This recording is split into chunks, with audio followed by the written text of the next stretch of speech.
오늘은 예수님을 맞이하려면 정한 때를 알아야 한다. 그런 제목으로 말씀을 드리겠습니다. 마태복음 3장 5절입니다. 이때 예루살렘과 온 유대와 요단강 사방에서 다 그에게 나와 그랬습니다. 저는 지금 예수님의 재림절기인 나팔절 관점에서 마태복음 3장을 영적으로 풀고 있습니다. 왜 나팔절이 예수님 재림절기냐?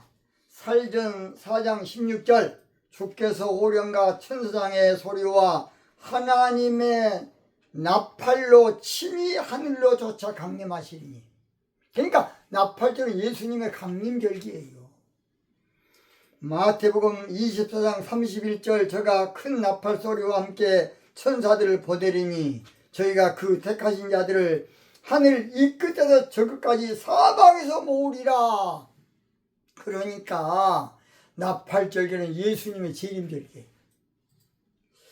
그래서 예수님의 재림절기를 정확히 하려면 나팔절을 알아야 돼. 나팔절.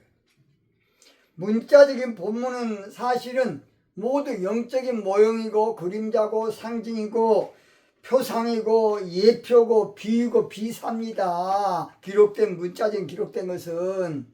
자, 그래서 우리가 그 문자로 기록된 것을 영적으로 풀어야 실상이 나오고 실체가 나오고 본 모습이 나오는 것이에요. 히브리 10장 1절 보면 율법은 장차 오는 좋은 일의 그림자다. 그림자. 하나님의 말씀은 장차 오는 나팔절의 그림자라고 말해. 그림자. 나팔절이 되면 거의 밝게 보여. 요한복음 16장 25절 예수님께서 그동안은 비사로 비유로 상징으로 했지만은 밝히 이를 때가 온다는 것이에요.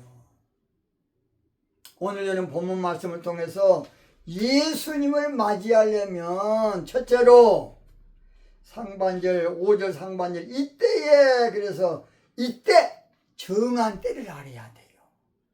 이때라는 것은 정한 때인데 정한 때는 나팔절기를 말해요. 마태복음 3장에는 신기하게도 때라는 말이 몇 번 나와. 3장 1절 그때에, 5절 이때에, 13절 이때에. 이때. 성경은 때를 중요시해요. 그 때라는 것은 모두 나팔절기를 말하는 것이에요. 이때라 이때라 주의 긍휼을 받을 때가 이때라. 그러니까 나팔절은 주의 긍휼을 받을 때예요. 자, 그래서 정한 때는 갈라디아 4장 2절 보면 그 아버지의 정한 때까지 후견인과 청지기 아래 있나니. 자, 정한 때가 되기 전에는 종교신앙 아래 있다는 말이야. 그래서 하박국서 2장 3절 보면 이 묵시는 정한 때가 있다. 그러니까 예수님을 맞이하려면 정한 때를 알아야 돼. 정한 때는 바로 정한 종말로 영적으로 종교신앙의 종말을 말합니다. 우리는 종말 그러면 이 세상 종말인 줄로 그동안에 알고 있었어요. 성경에는요, 이 세상을 헬라로 코스모스라 그래. 보이는 세상을.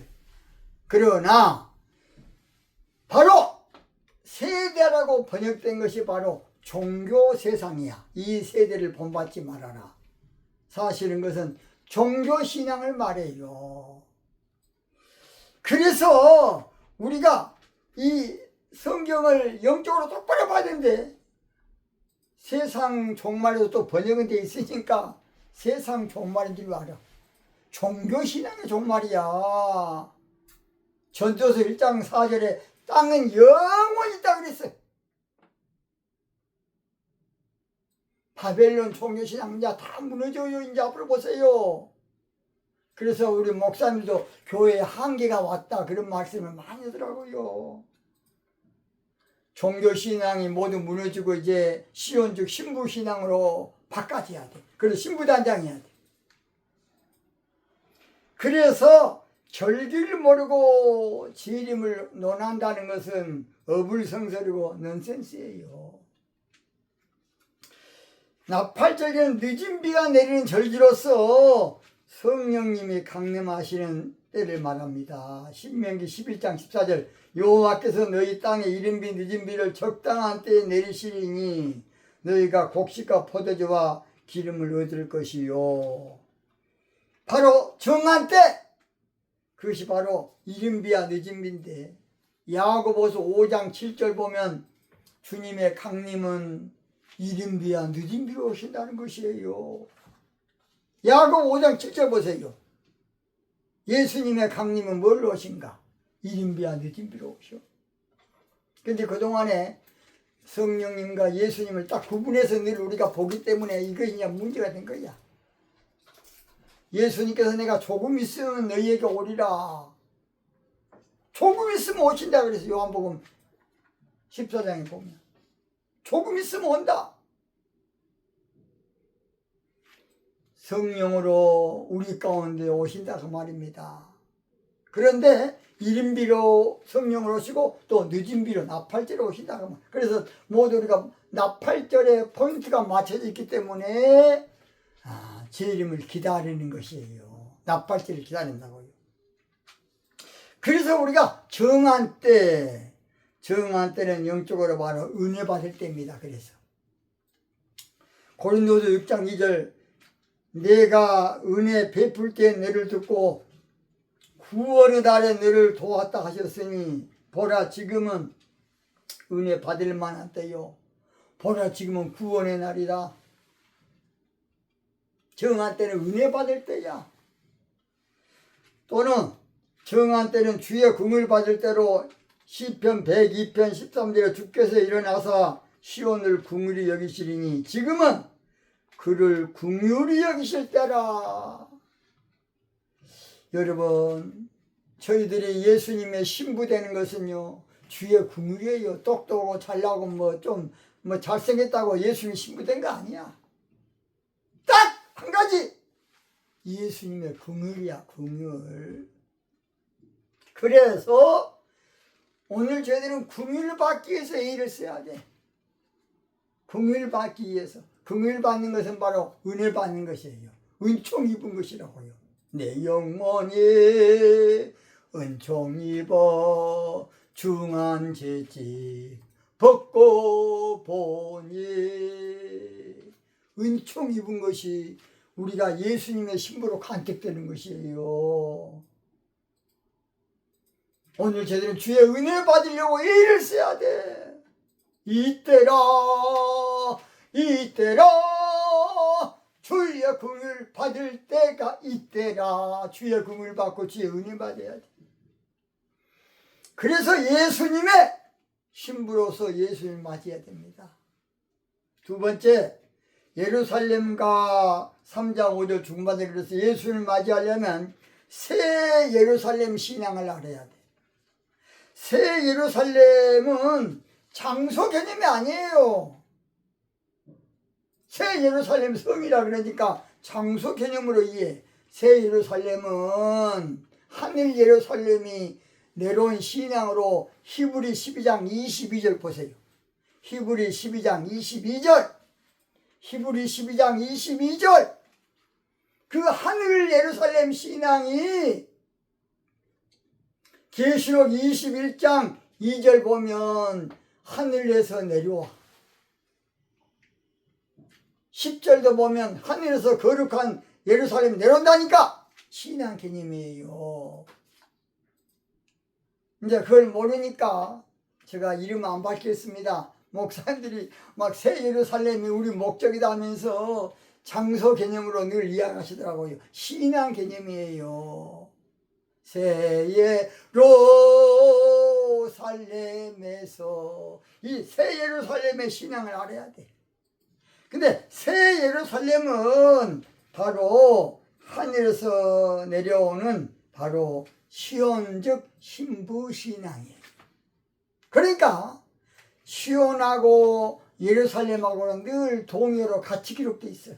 성경에 보면 계속 같이 되어 있어요. 새 예루살렘 신앙, 즉 신부 신앙을 알아야만 예수님은 그 신앙 가운데 오시니까 맞이할 수 있는 것이에요. 여러분, 예수님이 육신으로 오실 줄로 우리가 지금 다 알고 있거든요. 저도 그렇게 알았습니다.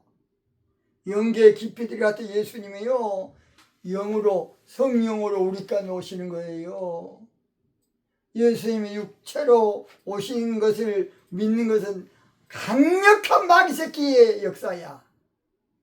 예수님이 육신으로 재림해서, 내가 그랬죠. 화장실 가서 앉아있으면 어찌 되겠습니까? 예수님이 저하고 소변 같이 보면 어찌 되겠어요? 제가 지금 사실은 목 디스크가, 책을 쓰다 보니까 워낙 이렇게 하다 보니까 목 디스크가 와가지고 지금 아주 조심성 있게 하고 있습니다. 그래서 제가 이거 목을 좀 들여야 돼. 그러니까 여러분 저렇게 제가 교만해가지고 한다고 그렇게 하지 마. 이해 좀 하시기 바랍니다. 얼마나 책을 저수를 많이 했든지 목에 디스크가 오더라고요. 그래서 새 예루살렘 신앙을 알아야 돼. 그래서 오늘 저희들은 새 예루살렘 신앙에서 주님의 재림을 맞이하는 것이에요.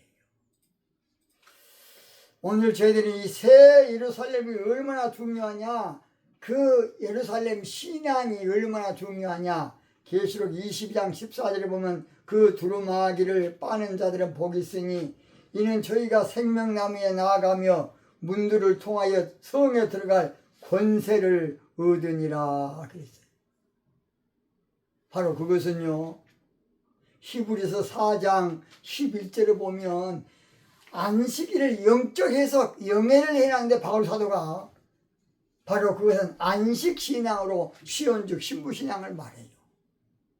새 예루살렘 신앙은 시온즉 신부신앙이야. 그 가운데서 주님을 영접하는 것이야. 마지막, 온 유대와 요단강 사방에서 다 그에게 나와. 그래서 예수님을 맞이하려면 만방이 새 예루살렘 신앙으로 모여야 돼. 그래서 히브리 4장 11절에 그 신앙에 들어가기를 힘쓰라는 거야. 힘써. 오늘 저희들은 새 하늘과 새 땅 신앙인 새 예루살렘 신앙에 들어가기 힘써야 돼. 허락하신 새 땅에 들어가려면, 물론 거기는 가나안 땅이지만 영적으로는 시온 신앙이에요.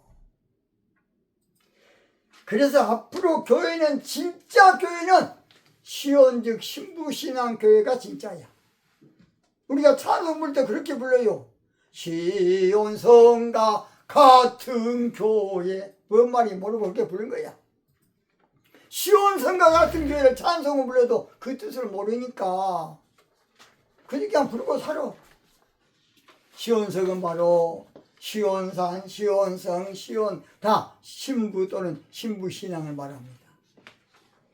그래서 마지막 때가 되면 전 세계가 시온 즉 신부신앙으로 모여드는 것이에요. 바로 이사야 2장 2절, 만일에 여호와의 전에 산이 모든 산꼭대기에 굳게 설 것이며 모든 작은 산 위에 뛰어나리니 만방이 그로 모여들 것이다. 이사야 49장 18절, 네 눈을 들어 사방을 보라. 그들이 다 너에게 모여온다는 것이에요. 이사야 60장 보면 4절, 내 눈을 들어 사면을 보라. 무리가 막 모여온다는 것이 앞으로 시온즉 신부신앙으로. 이사야 60장 8절, 저 구름같이 비둘기가 그 복음자로 날아오는 같이 날아오는 자가 누구뇨? 저는 옛날에 여의도 순복음교를 좀 다녔어요. 그런데 최자슬 목사님이 그런 설교를 하더라고. 한 번은 기도를 하는데 하나님께서 네 양떼를 구름떼처럼 보내준다 그러더래요. 그래서 아니 여의도로 이사를 갔는데 뭔 구름떼처럼 보이겠냐고 하나님 어머 많이 오겠습니까?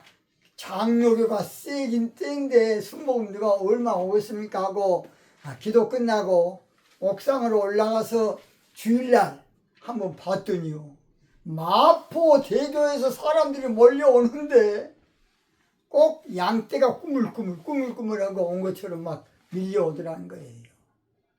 하나님의 역사함이 이렇게 놀랍습니다. 그래서 앞으로 전 세계는 시온신앙으로 몰려와서 신분한 데가 올 겁니다. 결론! 예수님을 맞이하려면 정한 때를 알아야 돼. 뭔 때? 정한 때. 예수님을 맞이하려면 새 예루살렘 신앙을 알아야 되고 예수님을 맞이하려면 만방이 시온신앙으로 열방이 시온신앙으로 온 세상이 시온신앙으로 모여들 겁니다. 온 세상이 하여 나 복음 전하리 만 백성 모두 나와서 주 말씀 들어라 재중에 빠져서 헤매는 자들아 주님의 음성 곧 듣고 너 구원 받으라 할렐루야 전하고 기도해 매일 증인 되리라 세상 모든 사람들 듣고 그 사랑 알도록 여러분 이 방송 꼭 듣고 다음 시간도 꼭 아침마다 듣기 바랍니다. 할렐루야!